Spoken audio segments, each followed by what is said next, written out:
Siapa yang belum pernah berurusan dengan pesan yang tak kunjung dibalas?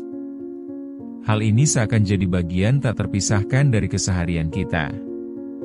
Dalam era digital yang super cepat ini, menunggu balasan pesan seperti menunggu kereta yang selalu telat, bikin kita frustasi. Kita semua pernah mengalami momen saat satu pesan satu kalimat jadi pintu masuk ke beragam pikiran. Terbayang gak betapa cewek dari kelas sebelah baru saja mengirim "hello", dan kita langsung merasa waktunya untuk overthinking? Atau mungkin teman kerja yang nanya tentang laporan, sedangkan kita malah terjebak scrolling media sosial tanpa tujuan? Nah, pertanyaannya, apa sih yang menyebabkan kita, sebagai makhluk sosial, seringkali menunda untuk membalas pesan? Apakah kita benar-benar sibuk atau hanya sekedar malas gerak? Yuk, kita gali lebih dalam lewat pembahasan ini dan lihat bagaimana budaya balas pesan bisa bikin kita terjebak dalam pola perilaku yang bikin penat sendiri. Kita bakal mulai dari akar permasalahannya di chapter pertama ini dan berlanjut dengan sedikit sarkasme yang mungkin bikin kita refleksi diri. Chapter 1, Alasan dibalik ketidakberdayaan. Sebelum kita melangkah lebih jauh, penting untuk memahami satu fakta pahit.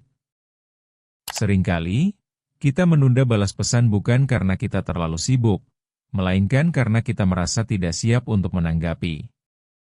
Misalnya, bayangkan kamu baru saja menerima pesan dari bos yang meminta pembaruan laporan, tapi MadMU sudah berada di level paling rendah untuk menyentuh keyboard. Mungkin kamu sedang berusaha menenggelamkan diri dalam drama Korea, dan balasan pesan itu seolah jadi monster yang muncul untuk merusak saat santai.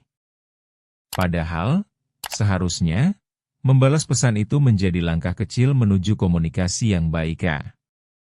Kenapa kita lebih memilih menunda? Ini dia, ketidakpastian dalam hubungan pernah menghinggapi kita semua. Kadang kita merasa bingung, apa sih jawabannya nanti akan bikin dia kecewa? Atau malah, kalau gue balas, dia bakal ngoceh lebih banyak. Pertanyaan-pertanyaan seperti ini justru menghambat kita dari menjawab, mengikat kita dalam siklus menunda. Dan kian kita tunda, kian rumit situasinya. Chapter 2, Tekanan Sosial yang Mengerikan. Coba deh kita perhatikan sejenak, bagaimana dunia kita dipenuhi dengan ekspektasi. Sosial media, grup chat, dan berbagai platform lainnya jadi ladang subur bagi tekanan untuk segera merespons pesan. Kamu pasti pernah merasakan hangatnya bulu kuduk saat melihat teman sudah balas pesan dalam hitungan detik, sementara kamu malah terjebak dalam kesunyian. Tekanan untuk menunjukkan bahwa kita aktif, mengakibatkan kita merasa terjebak dalam suatu kompetisi, yang tak terlihat tapi nyata. Kita seolah kedua ujung, antara ingin jadi responsif dan ingin menyerah. Lalu, saat pesan itu datang, terbayang betapa sialnya kita bakal jadi bahan obrolan kelompok. Ada satu hal yang ironis, ketika semua orang terhubung dengan cepat, malah justru bikin kita merasa terputus dari hubungan itu sendiri. Kita menunda balas pesan bukan hanya karena malas, tapi juga karena beban psikologis yang terbentuk dari harapan yang dibebankan orang lain. Emosi ini seringkali bikin kita ragu dan akhirnya malah memutuskan untuk ngelamun lebih lama daripada yang seharusnya. Chapter 3, Strategi Cukup Gak Praktis. Terlebih lagi, kita seringkali terjebak dalam strategi, nanti-nanti, yang seolah jadi jaminan buat menyelamatkan diri.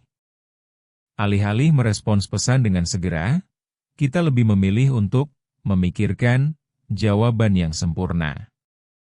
Ini yang bikin kita merasa seperti para ahli pidato di depan publik, padahal sebenarnya cuma temannya nanya, "Mau ketemu ga?" Masalahnya, ketika kita terus-menerus berpikir dan menyusun jawaban ideal, yang terjadi hanyalah jaringan saraf syarat dengan overthinking. Kita menciptakan ekspektasi yang tinggi pada diri sendiri untuk memberikan jawaban yang sempurna, sementara sebenarnya semua orang hanya ingin mendengar kabar dari kita. Bila kita terus begini, kalau bisa, kita bakal jadi orang yang diingat bukan karena kehebatan, tapi karena skill menunda balasan. Ambil contoh, saat teman kita minta pendapat soal outfit, justru kita terpaksa menunggu momen yang tepat, padahal mereka bakal senang menerima saran dengan cepat. Semakin kita berpikir, semakin jauh kita dari kecepatan komunikasi yang sebenarnya dibutuhkan. Jadi, apa guna memiliki kemampuan berinteraksi, jika kita menghabiskan lebih banyak waktu untuk mematangkan jawaban? Kita tidak mempunyai waktu lebih banyak untuk mengisi hidup kita dengan interaksi menarik yang justru membuat pengalaman itu berharga. Chapter 4, Dampak Menunda Balas Pesan. Mari kita jujur sejenak, dampak dari menunda balasan pesan itu sebenarnya cukup besar. Kita seringkali tidak menyadari bahwa tindakan kecil ini bisa memicu efek domino dalam hubungan kita. Ketika satu pesan tertunda, jangan salahkan kalau hubungan itu jadi dingin. Ini bukan cuma omong kosong. Mungkin kita beranggapan, nanti juga balik lagi, tapi siapa yang mengira betapa mudahnya rasa saling percaya bisa hancur karena balasan yang tertunda? Apalagi kalau kita bicara tentang hubungan profesional. Mungkin atasan, rekan kerja atau klien akan mengira kita tidak serius atau bahkan tidak peduli. Tindakan sepele ini jadi semacam sinyal negatif yang bisa membuat posisi kita di mata orang lain menjadi meragukan. Sangat ironis bukan? Sementara kita berharap untuk diperhatikan, kita malah menunjukkan ketidakpedulian yang kita sendiri tidak mau tunjukkan. Jadi, apakah kita rela mempertaruhkan hubungan ini hanya karena rasa malas atau ketidakpastian yang kita ciptakan sendiri? Chapter 5, Cara Mengatasi Kebiasaan Menunda. Satu hal yang paling ironis dalam menunda balas pesan adalah kita seringkali mengabaikannya, padahal ada cara mudah buat mengatasi masalah ini.